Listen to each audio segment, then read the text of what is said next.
Toronto FC as they are trying to move into a new direction and trying to get this club in the win column on the positive side and try to get them to MLS Cup playoffs for the first time in team history. As we all know, it is the longest current streak right now in history without going to the playoffs. They have not been in since the team started in 2007. So a lot of changes with this club once again this season, and yet again, the fans have been asked to be patient and see if they can get this going in the right direction and again make it a winning franchise. And we are going to be joined right now by the president of Maple Leaf Sports and Entertainment, Mr. Tim Leiweke. Tim, very well. Talk about the decision process and was it a difficult one? Well, actually, the difficult decision was Kevin, because I've known him for 20 years. I think there are some things he did here very well, and that friendship made it one of the harder days I've ever had. The next step was easy because I think very early on we were focused on someone that understood how to handle our cap, how to bring an analytical mind to the decisions that we're making, and how to be more detail-oriented on how we fill these boxes in. And we didn't want flash. And so when we got that locked in as far as our scope and our mission statement on what we were trying to build here, it became a shorter list and an easier process for us. When you asked him to kind of give his thoughts on the club and an assessment, because you've been around and dealing with this in LA a long time, were you surprised at all? Was it a dire assessment, or was it one that you were not very surprised to see that the club had issues? Well, one, the assessments were unbelievable, and it's the best work I've ever seen in Major League Soccer, and certainly the best work we've ever done as a club. And I was thinking seriously of just keeping him writing assessments and not hiring him, but he told me he was only going to do 2 of them. I think the assessments were brutally honest on where we've been and very straightforward on the mistakes that we've made, and equally as refreshing on how we never make those mistakes again, and very focused on how we ultimately turn this around and become a better team next year and a competitive team in the next 2 years.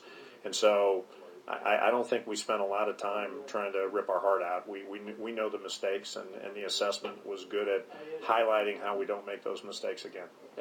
Do you feel any pressure with the decisions that you've made based on the past and all the change that has gone on with the amount of coaches, with the amount of general managers, that this is the right move this time?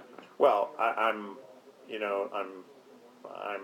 upset at the process and the path over the last 8 years. This is not a way you build a great franchise, and the fans have been put in a tough situation, and we haven't rewarded them for their faith and their support, and that upsets me. Am I worried that ultimately now everything is focused on this team we put together? No. This team's good, and we know where we're going, and we have the money from the board to go add these pieces with DPs. Do I feel pressure ultimately to make sure we stop the bleeding with this fan base and with what we're seeing at BMO Field? Yes, that keeps me up at night. I'm more not worried that we can't solve it. I know we can solve this. It's hard work. It's just getting focused on the tough decisions and making the tough decisions. But it just troubles me that we ultimately let such a great thing slip away.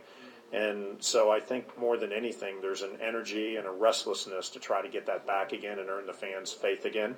And I understand we're on the timeline and we got to do this by January. But I am very convinced that Tim and Nelly are going to lead us to the next level.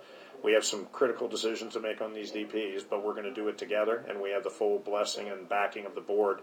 And to me, that's the most important thing, is making sure we have the resources necessary to sign the right guys. One more question for you. You talk about January. Will the fans and the people see any significant change or the significant signings to be able to come back and see that it is going in the right direction? Why January? I obviously know season's tickets are major, but will that give you enough time for the fan to say, geez, we've signed this guy and this guy and this guy, and it's going the right way? Well, January is also the window. And so if we're going to find a DP, either we're going to make it in FIFA, the unique process on contracts is we could sign a guy in January for 6 months later. So to me, whether they're coming in January or they're coming in the window in the summer after the World Cup, we'll know in January. And that's, to me, one of the key moments we got to go back and prove to the season ticket holders that we not only did the right thing, but we spent the money necessary to reward them for their faith. And again, whether the players come in January or they come at the end of the World Cup, I don't think the fans care as much about that as they care about, did you get it done? And by January, we'll know. All right, Tim Leiweke, the president of Maple Leaf Sports Entertainment, thank you very much for your time today.